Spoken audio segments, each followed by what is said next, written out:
So today is something that I needed to talk about, and that being alcohol and drug addiction.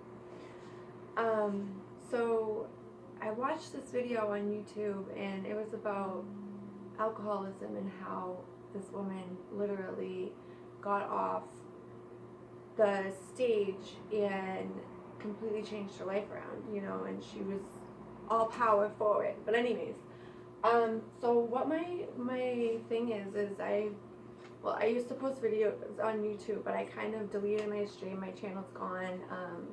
But I kind of just want to spread the message out there. And if you're not a suffering addict, then if you have people, or if you know people that are out there that have this problem, it's good to help them, and it's good to make them understand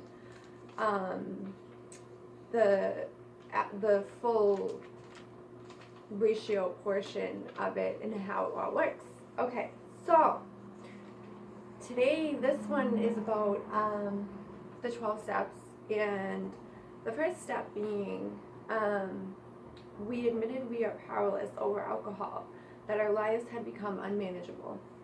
Now, I know that for me, I definitely remember on a 12-year spectrum, on a 12-year, setting in the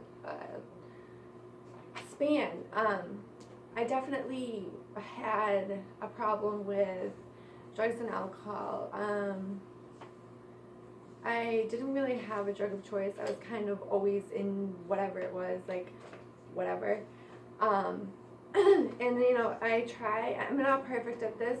I don't know who is, and I know that what I'm trying to say is that I ended up having a baby at 23 years old, and I'm not going to get off subject. I'm trying not to anyways. But I had a baby, but the prior years before that, I kind of was out there, and and that's kind of like what it came down to.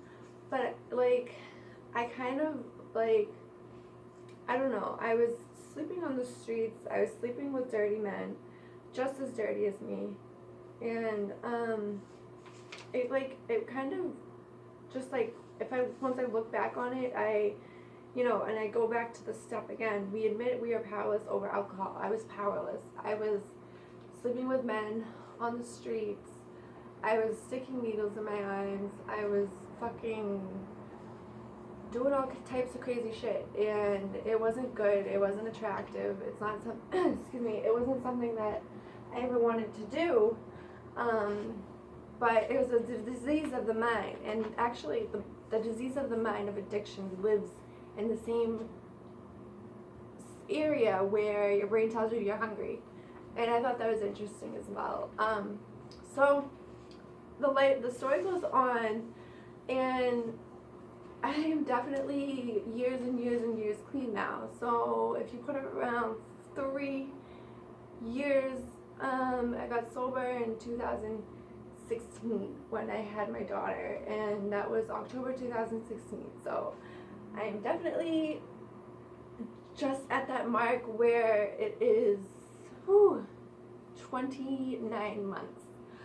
Woo! Actually more than that. So 3 years, yeah. 3 years, long 3 years, and it keeps going. Okay, so on to the second one. Came to believe that a power greater than ourselves could restore us to sanity. A power greater than myself restored me, and for me, that's God.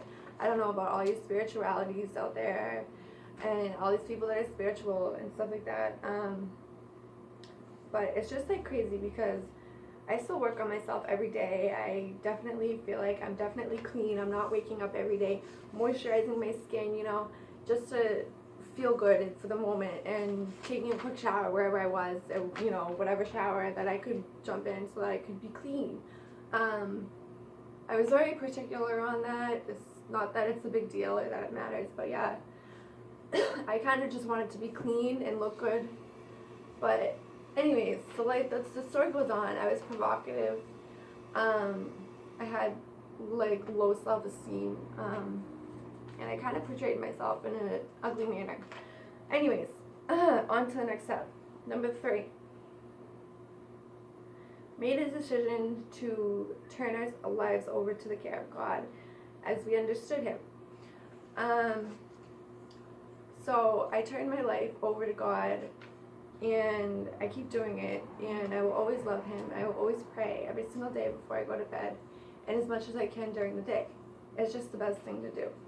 And He will help you, and He will move forward, and He will help your friend that's suffering, whoever. He will help your friends. He'll do whatever you want. Alright, okay, so anyways, moving on to the next one. Made a searching and fearless moral inventory of ourselves. So I kind of accepted all my demons, and you know, everybody has demons, just come as you are. Okay. Number 5, admitted to God, to ourselves, and to another human being the exact nature of our wrongdoings. You know, again, it's the spirituality part, and it's the religious aspect of everything. And if you're religious, if you go to church, then you understand that yourself. Okay. Number 6, we're entirely ready to have God remove all these defects of character. God, once you turn over your life, you know, God will help you. 7, humbly asked Him to remove our shortcomings. People struggle, you know, everybody has struggles, everybody has issues, everybody has day-to-day living, you know, progress, whatever you want to call it. If it's progress to you, it's progress to Joe Schmo. It's you know, it's progress, and progress is good. And even that, just your daily living skills. Your daily living skills need to be okay. So, number 8, made a list of all persons we had harmed and becoming willing to make amends to all of them. Whether this be your family, your friends, or, you know, and to the suffering addict once again, you know, show them this video, do something about it. I'm speaking up about it because I've been to probably, I don't know, about up to 30 meetings in my life, and I'm a big speaker, so I like to talk a lot about this stuff. It helps me, and it will always help that suffering addict. You have to talk, and you have to elaborate on your life so that people can support you, and you have a big wide range of options and resources. Okay. Number 9, made direct amends to such people wherever possible, except when to do so would injure them or others. Okay, so you want to apologize when necessary. You do not want to hold things off, because that's how relationships end. And if you go into the psychology aspect of things, you want to understand the fact that, you know, that things aren't gonna always go your way, so you need to have respect and boundaries for people. You can't step on people's feet. Okay, so say sorry, be nice, and don't hurt people's feelings. Okay, next one. And you know, and when I say that, accept it as yourself, and don't be hostile. Just don't be, that's a big word, I should write that down, but just don't be hostile. Put it in a message, a fabricated, in the air message, hostile, that's what it says. Okay, anyways, so number 11, sought through prayer and meditation to improve our conscious contact with God as we understood Him, praying only for knowledge of His will for us and the power to carry that out. Okay, so you want to meditate. You want to always have personal inventory of yourself. You want to make sure that you, when you present yourself, you want to be open and welcoming, and you want to have God on your back always. Always. Okay, so yes, number 12. We're in the last one, people. Last one, yeah.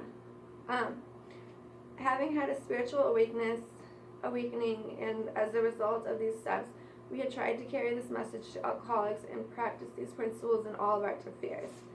So, you want to lend a helping hand, and I'm going to leave it at that. But I think the time is running short. So I'm going to put it over here. I just want to show you all my daughter. And that's her. She is 2 years old, and she is in DCF custody, and I'm getting her back. Woo! Yes! Okay, so, yeah, everybody just have a great night. Thank you.